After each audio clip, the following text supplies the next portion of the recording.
Hola people, Chris again. Gone banging these videos out today. This is my third one, back to back. Now in this one I'm going to talk about ADHD and my personal experience with ADHD. Um, I guess my story of ADHD is pretty unique. Probably not as unique as it would have been a few years ago, but still nonetheless not as common as the typical diagnosed individual with ADHD. My diagnosis of ADHD was only made this year in January. So I was 29 years of age before I had a diagnosis, which I don't think up until recently adults were being diagnosed whatsoever. I'm not too sure, to be honest. Basically the way it affects me is I find it really hard to concentrate on things. I find that my mind wanders from one thing to the next and I can't actually focus on what I might need to do at the present time. How else does it affect me? I'm quite impulsive. I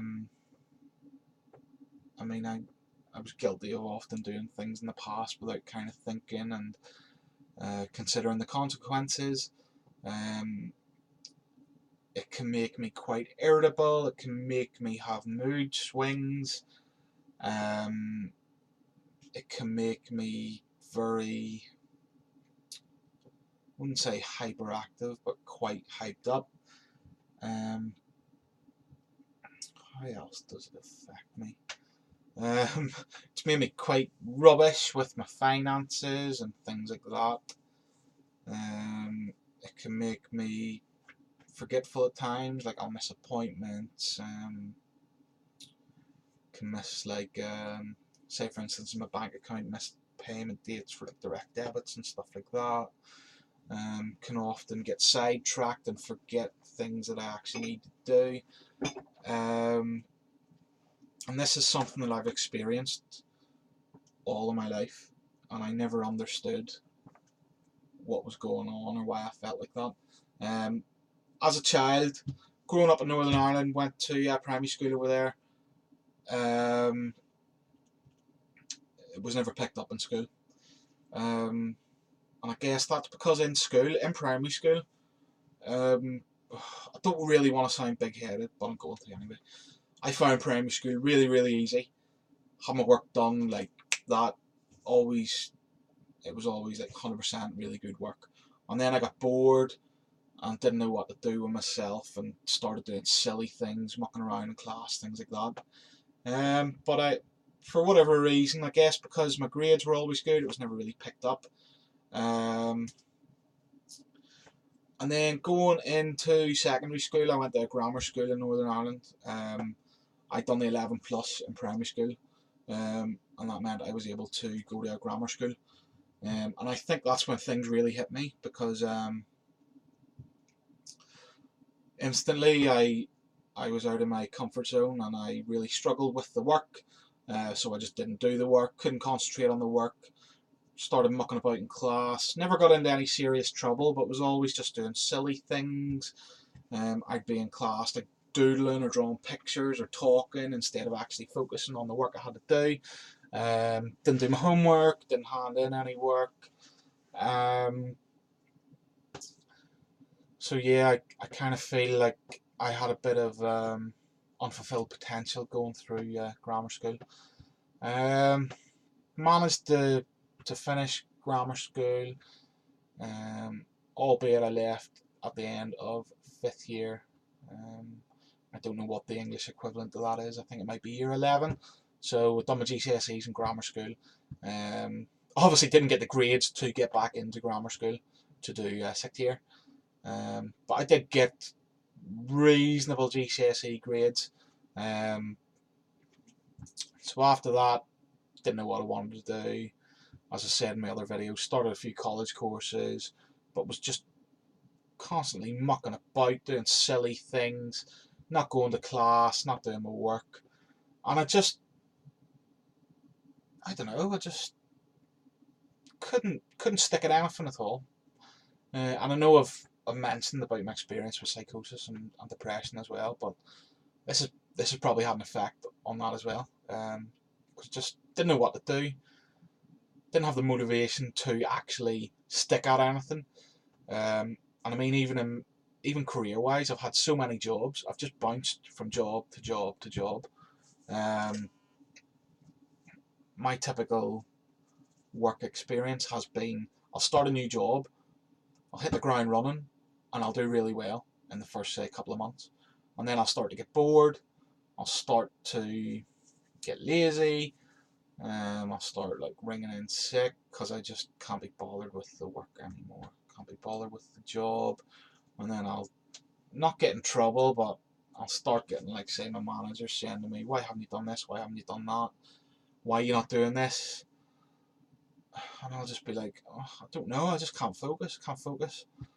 And it was only last year when I kind of stumbled upon something online about ADHD.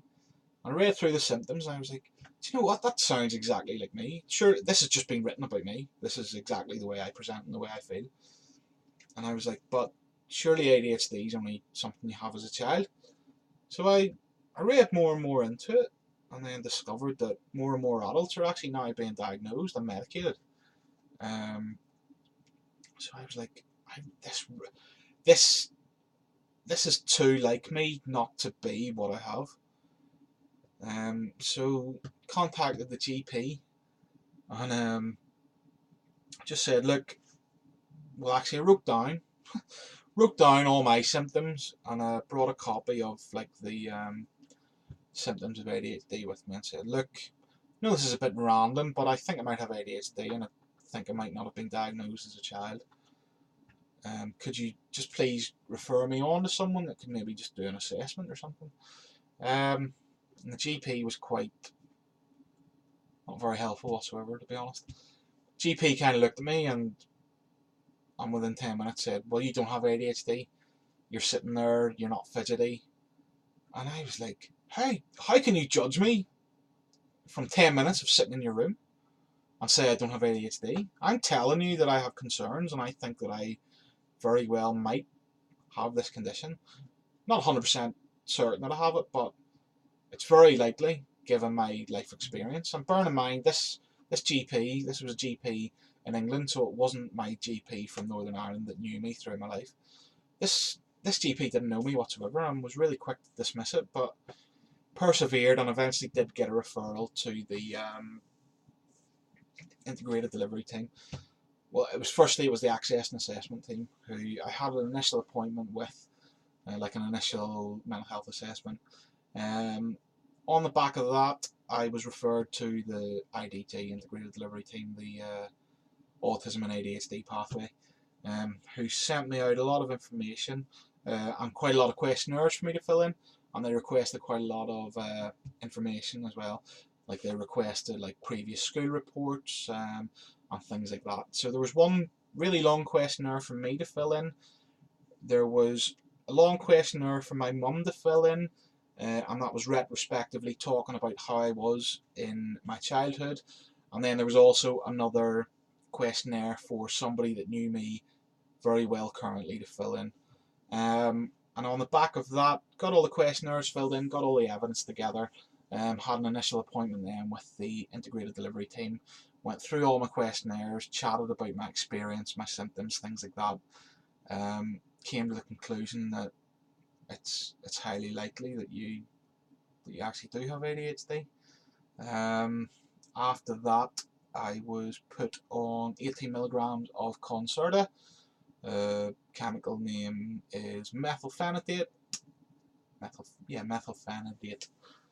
18 milligrams of that. It's a long-acting. Lost my words now.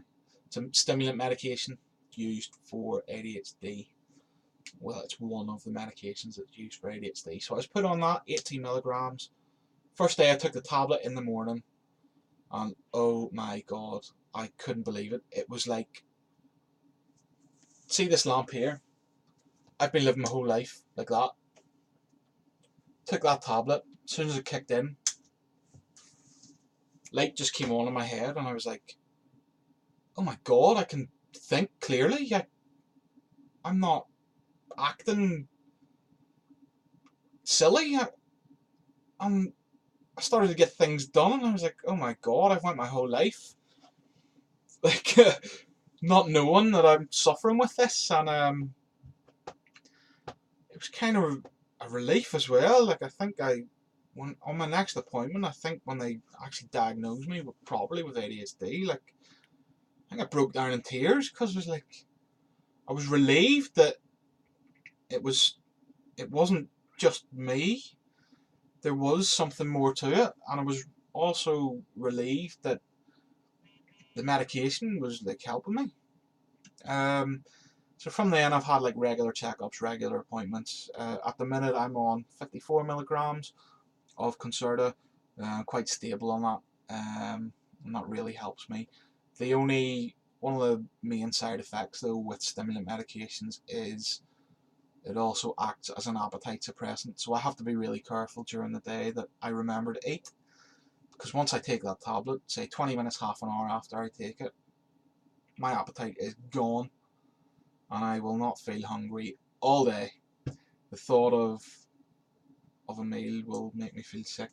So I have to be very careful to try and eat little and often during the day, because then there'll come a time, it's usually around 12 hours after I've took my tablet in the morning, I feel like I hit a brick wall.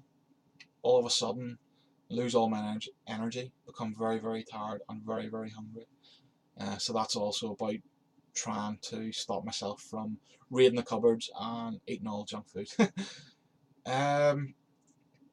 With regards to my course then, it was really good that I already had the diagnosis in place when I started the course, so I was able to get reasonable adjustments in place, and I find that being on medication and having the extra support from the mental health team and also in university has really helped me on my studies, and I'm really doing well. So anyone out there that thinks they might have ADHD or does have ADHD and they're going to do a course like this, there is support available for you, more than just medication. So yeah, don't let something like that put you off. I think that's all I have to say about it, really. The usual, if you have any comments, any questions, just give me a shout. I'll get back to you. Cheers.